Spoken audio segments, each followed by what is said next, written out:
Welcome to Frederick at its best. I'm Frederick County Executive Jan Gardner, and today we're here to recognize a number of people who we consider to be our heroes in fire and rescue services, to thank them for their good work and help with the most challenging rescue that actually occurred about a year ago this month.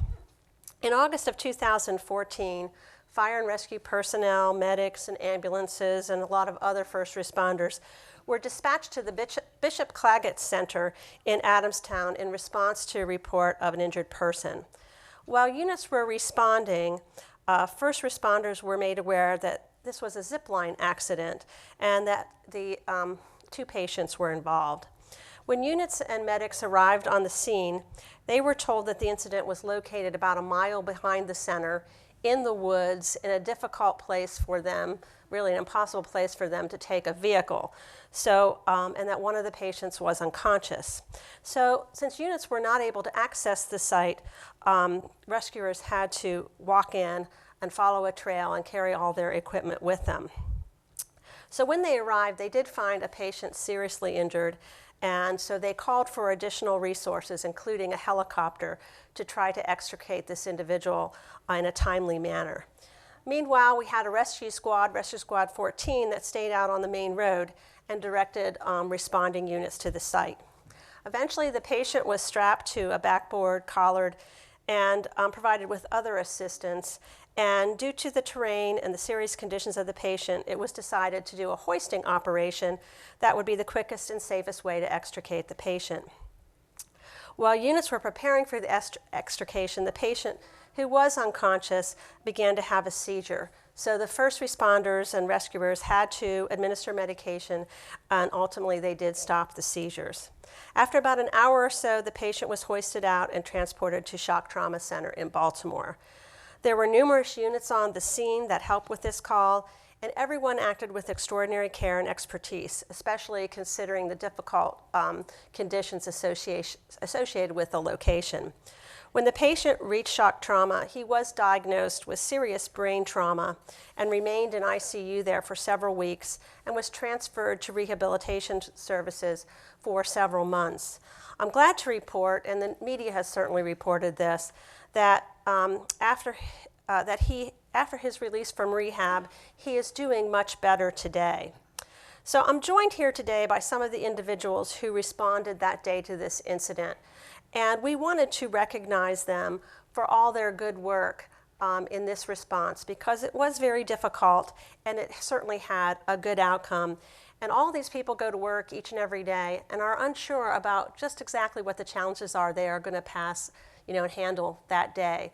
And this is where training and preparedness comes in, and where everybody works together as a team to make sure we have that outcome. So I do have a certificate of recognition, so I'm going to read that, and then I'm going to give an opportunity for others to say a few words and to introduce themselves and to talk about their experiences of that day.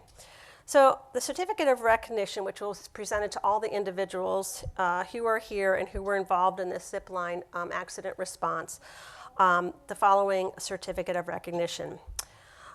It's presented to each individual for your part in a unified effort with other emergency fire and rescue personnel to save the lives of those injured in a zipline accident at the Bishop Claggett Center in Adamstown, Maryland.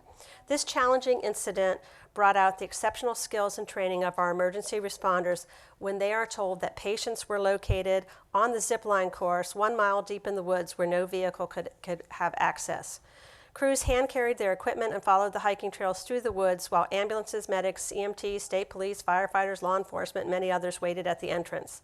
Once the crews reached the scene, they discovered one patient unconscious with a life-threatening head injury. Recognizing the seriousness of the injury and the complicated removal from the isolated area, additional resources were requested along with the State Police Helicopter Trooper 3 and the Advanced Technical Rescue Team. Given the rugged terrain and the distance the patient would have to be hand-carried, the patient was extricated by helicopter hoist. This rescue was extremely challenging and performed under very difficult conditions. The patient was flown to the R. Adams Crowley Trauma Center in Baltimore and diagnosed with serious brain trauma. With extended treatment and rehabilitation, the patient has reached close to full recovery. On behalf of the citizens of Frederick County, I commend each of you for your exemplary work during this unique emergency rescue operation, and I want to thank you for the contributions you make to our community each and every day, and for making sure that Frederick County is safe and that our bright future is ensured. And it's signed and presented today, the 18th of August, 2015. And with that, I'll pass it to Fire Chief Tom Owens. Thank you, County Executive. Certainly on behalf of the members of the Fire Rescue Service, and particularly those today, it is certainly humbling when you are recognized for good work that you do. The Division of Fire Rescue Services also has awards programs, and unfortunately this particular incident was missed in our last cycle. So as we wrap up the County Executive's presentation, we are also going to do a fire rescue presentation of life-saving awards that are certainly worthy of recognition and presentation for this very challenging incident. Okay, so now I'm going to pass the microphone. I think I'm going to start at the end. Hi, I'm Deputy Chief Dwayne Archman, Independent Hose Company, and a member of the Frederick County ATR team. On that day, I pretty much assisted with the hoist operations. My name is Jamie Daly, Frederick County ATR team. I assisted with the hoist operations. My name is Steve Leatherman, Division of Fire and Rescue, and that day I set up the initial incident command for the call. My name's David Barnes. I'm a battalion chief with the Division of Fire and Rescue. On that incident, I served as the overall incident commander. I'm very proud of the teamwork that was displayed that day and thankful for a positive outcome. My name is Jeff Shippey. I'm a captain with the training division. On that particular day, I was assigned as a safety officer and assisted with the rescue. Name's Jason Beard. That day I was on ambulance 289, assisted with packaging the patient, getting them down to the hoist line for the helicopter. Paramedic Paul Korfman. I assisted with patient care. Lieutenant Tom Noose, also assisted with patient care. Firefighter EMT Jeffrey Stahl. We were the first arriving ambulance out of Carroll Manor, Station 14. Firefighter EMT Dan Kelly. I was off of ambulance 289 as well and assisted with patient care. Peter Gorlick, Independent Hose Company, assistant team leader for Frederick County Advanced Technical Rescue Team, and I accompanied the patient on the hoist. Okay.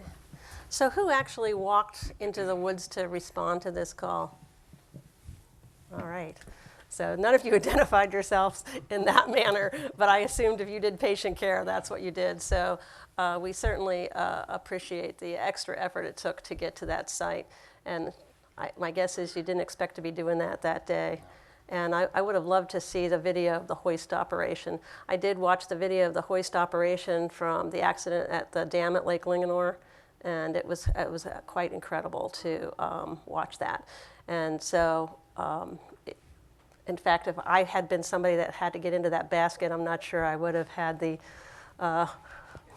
temperament to do that. I would have been afraid to do that. So working with people is not always easy because you have to deal with their own fear and whatever's happening at the scene. So we appreciate that. So I know you want to do the life safety award presentation. Yes. So I think you have people lined up in a certain order, and I'll also give people the certificate of recognition. Okay, thank you, Executive. Again, just some comments to provide some additional detail on the sequence of events that took place at this incident that truly rise to the level of the fire rescue awards that we are about to present. As the Executive mentioned, August 1st did occur the zipline accident at the Claggett Center in a very secluded and remote area that made vehicle access impossible. This team of career or volunteer responders that you see made a number of critical decisions and employed very sound technical knowledge and skill to effectively treat and extricate the patients from a very difficult area. As a result of their expert medical care, the most seriously injured patient suffered a life-threatening head injury and is well on his way to making a full recovery today, thankfully. In addition to the recognition by the County Executive, we will present life-saving awards to the following responders. Chief Coe, would you give me a hand? First is Deputy Chief Steve Leatherman. Go ahead. I'll drive, you present. Okay. Battalion Chief David Barnes. Captain Jeffrey Shippey.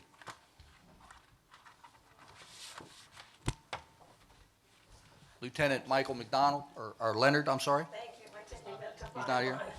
finalize. Paramedic Lieutenant Tom Noose. Gonna skip you for a minute, I'll find you. Firefighter Jason Beard.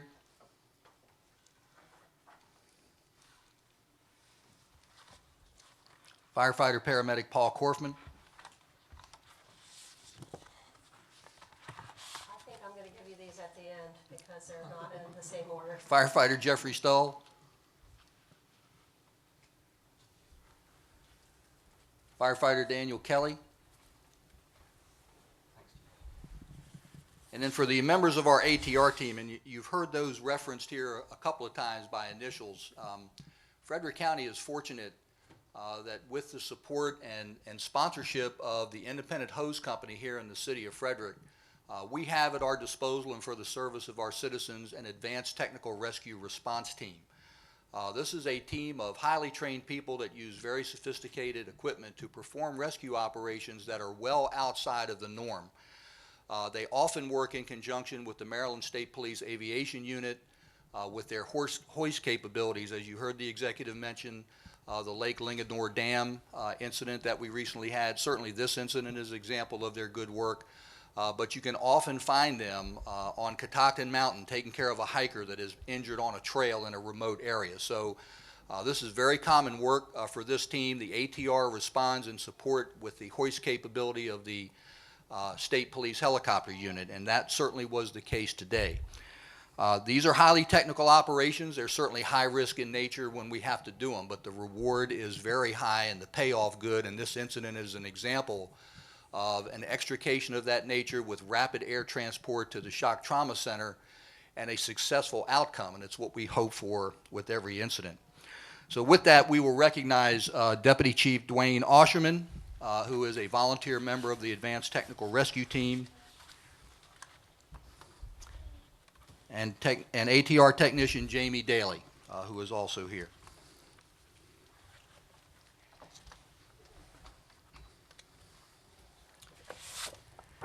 Okay, I found We have yours, one so final I'll award shake to hands present. for you. And that is because of the severe nature of the head injury to the most seriously injured patient. This patient required a very aggressive and highly advanced medical procedure be applied if this person was going to have any chance of making it to the trauma center. Patients with severe head injuries often slip into a state of violent seizures, as was the case with this patient, and under this condition, an advanced medical procedure known as RSI, or rapid sequence intubation, is often needed. This procedure calls for the patient to be sedated using paralytic drugs.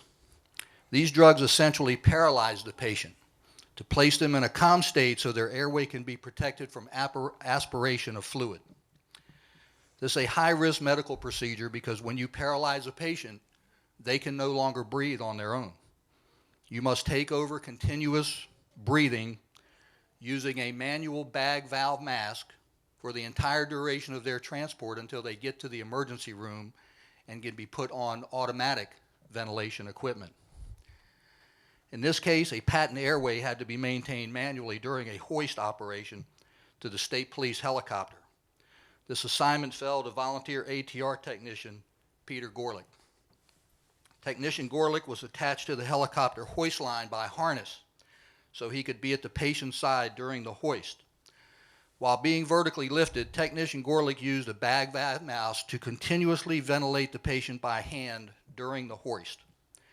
Maintaining continuous respiration using a bag valve mask can be challenged on firm ground, but to do this successfully while being suspended and hoisted in the air is an extremely difficult task.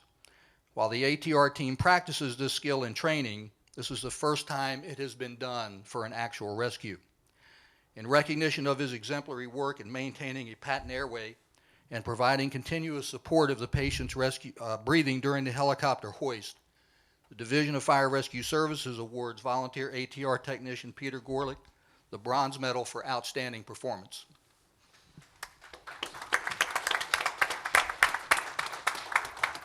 Excuse me. I'm going to shake your hand as well. Thank you. Okay. All right. Well, we're very proud of all the work that our fire and rescue and career and volunteer do every day for our community. And this is just a great example. And I'm sure for all of you who are here today and all of you who have watched this, you'll agree. So if you see somebody from the Department of Fire and Rescue, or whether they're career or volunteer, please thank them for the service they provide to our community.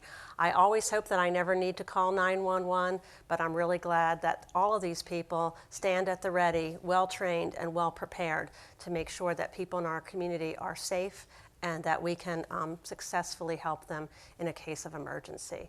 So thank you for joining it. This truly is an example of Frederick at its best.